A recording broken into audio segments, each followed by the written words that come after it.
Büyütüp saylauды da bitirdik. Şetimizden kandidat boп kotordu. Kешіксе де тойларға, ерте барып сайлауға. Ел өзгере бастапты ғой шөкірдік. Учаскеге бармағандар айғанша, үйде жатты ұйқыға әбден тойғанша. Бармай ұйықтап қалғандар, ертең ренжіп қалмаңдар. Ұйықтайтын депутаттар сайланса. Елмен бірге ерте барды Тоқайып, күзетшілер көрінбеді қоқайып. Оқыраналар қайда екен, келмегені жай ма екен. Депутат боп кеткен шығар қатайып.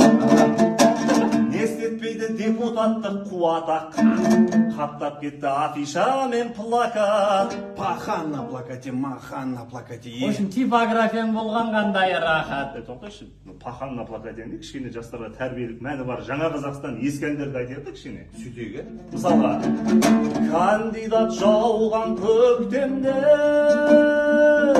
вәдені үйіп төккенде, Дауыстың бәрін жинап ап, парламент жаққа жеткенде. есіңе елді алғайсың, есіңе жұртты алғайсың. Тамаққа самасай, даусың қайда өзің? Ай, даусын мен 19 күн беріп тұрдық қой. Беріпсің ба? Одан да пахан, Жоқ, қой, бакалға барайық.